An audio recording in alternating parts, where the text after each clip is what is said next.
जय हिंद दोस्तों, मैं हूं अनूप और आप सब लोग देख रहे हैं ग्लोबल कॉन्फ्लिक्ट। दोस्तों, एक तरफ जहां पे मई महीने से ही इंडिया और तिब्बत के बॉर्डर में इंडिया और चाइना के बीच में टेंशन चल रहा है, तो वहीं पे दूसरे तरफ चाइना भारत को घेरने के लिए इंडियन ओशन में भी अपने डिप्लॉयमेंट को बढ़ाने का तैयारी कर रहा था। पर दोस्तों, इस प्रयास में चाइना को ज्यादा कुछ सफलताएं नहीं मिला और आखिरकार चाइना को मजबूरन ये मानना पड़ा कि इंडियन ओशन के अंदर भारत का सुप्रीमेसी है। और दोस्तों, आज के इस वीडियो के पहले हिस्से में मैं इसी कहानी के बारे में बताऊंगा कि क्यों चाइना द्वारा इंडियन ओशन के अंदर भारत के सुप्रीमेसी को माना गया, जबकि दूसरी तरफ पाकिस्तान अपने नन्हे से नेवी को लेके अब भारत को चैलेंज करने का कर रहा है तैयारी। और वीडियो के दूसरे अपडेट में मैं आप लोगों को इंडिया का नया विंड टर्मिनल के बारे में बताऊंगा, जिसके द्वारा भारत अब हाइपरसोनिक मिसाइल और गाइडेड व्हीकल जैसे इक्विपमेंटों का ट्रायल अब भारत में ही कर पाएगा। और साथ में ये भी बताऊंगा कि इस तरीके का विंड टर्मिनल आने वाले समय में डीआरडीओ को कितना मदद करेगा और इससे भारत को अपने मिसाइलों को विकसित करने में कितना तेज गति मिलेगा।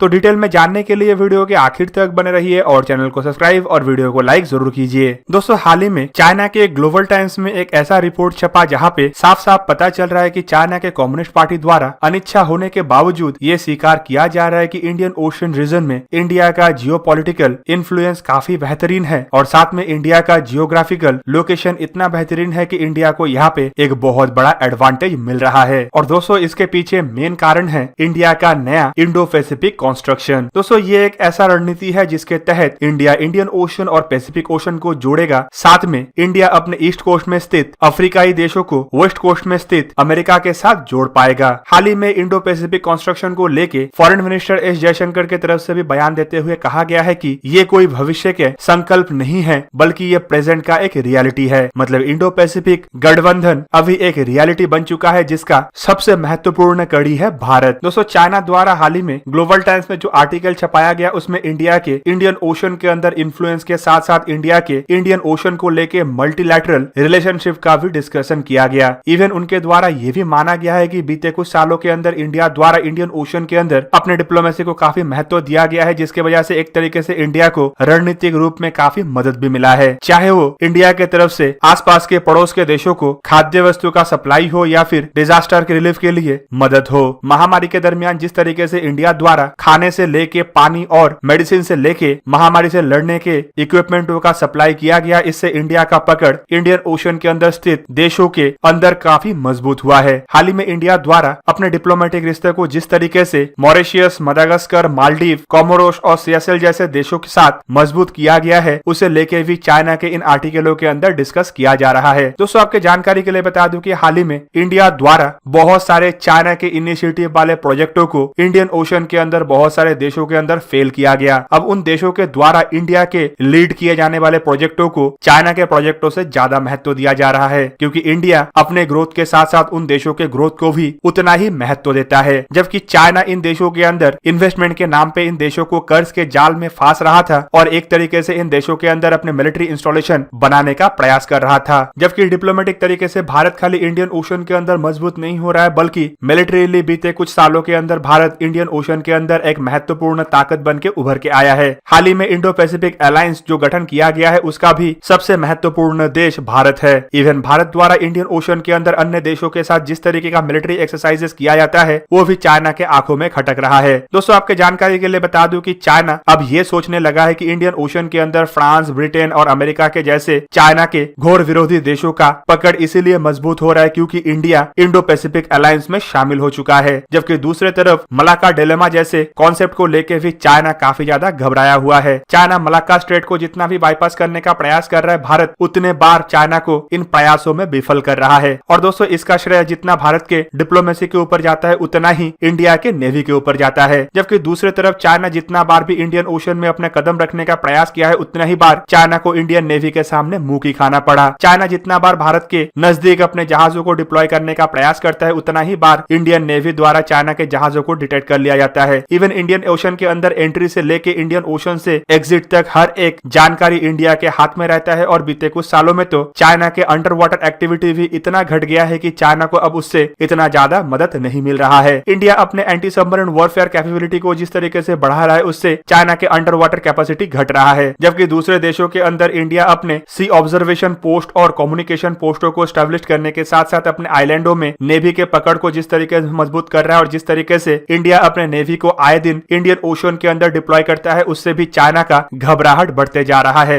और इन्हीं कुछ कारणों से चाइना द्वारा अब यह भी माना जा रहा है कि इंडियन ओशन के अंदर अगर कोई देश सबसे ताकतवर है तो वो है इंडिया, और इंडिया का महत्व इंडियन ओशन के अंदर इतना है कि कोई भी देश ना उसे काउंटर कर सकता है और ना ही उसे रिप्लेस कर सकता है। पर एक तरफ जहां पे चाइना द्वारा इंडियन ओशन के अंदर इंडिया के सुप्रीमेसी को स्वीकार किया जा रहा है, तो वहीं पे चाइना का एक पाला हुआ देश मतलब पाकिस्तान अब इंडियन नेवी को चैलेंज करने के लिए भरपूर प्रयास कर रहा है। दोस्तों अब्बाजान हार मान चुके हैं, लेकिन फिर भी पाकिस्तान का उछल कूद बंद नहीं हुआ। हाल ही में सुनने को आ रहा है कि पाकिस्तान अपने नेवी को एक्सपैंड कर रहा है ताकि इंडिया को चैलेंज कर पाए। दोस्तों मेरा तो मानना यहाँ पे ये है कि चैलेंज करना तो दूर का बात, पाकिस्तान अपना नन्ना मुन्ना नेवी लेके इंडियन नेवी तो क्या इंडिया के कोस्ट गार्ड के सामने भी टिक नहीं पाएगा। कुछ रिपोर्टों में खुलासा किया गया है कि पाकिस्तान अपने सरफेस फ्लीट को एक्सपैंड करने का प्रयास कर रहा है और उसके तहत हाल ही में पाकिस्तान द्वारा एक 2300 टन के कॉर्वेट को अपने नेवी में शामिल किया गया। असल में ये कॉर्वेट PNS तबूक है, जो असल में रोमानिया द्वारा बनाया गया है और 12 नवंबर को पाकिस्तानी नेवी में इसे कमीशन किया गया। इसके अलावा पाकिस्तान अपने नेवी को एक्सपैंड करने के लिए अपना अब्बाजान का भी मदद लेने का प्रयास कर रहा है, मतलब पाकिस्तान चाइना के मदद से अपनी नेवी के लिए कुछ जहाजों का तैयारी भी कर रहा है। हाल ही में एक रिपोर्ट आया था कि चाइना द्वारा पाकिस्तान को कुछ सबमरीन और अन्य जहाजों का सप्लाई किया जाएगा, जबकि इन जहाजों के अलावा पाकिस्तान 2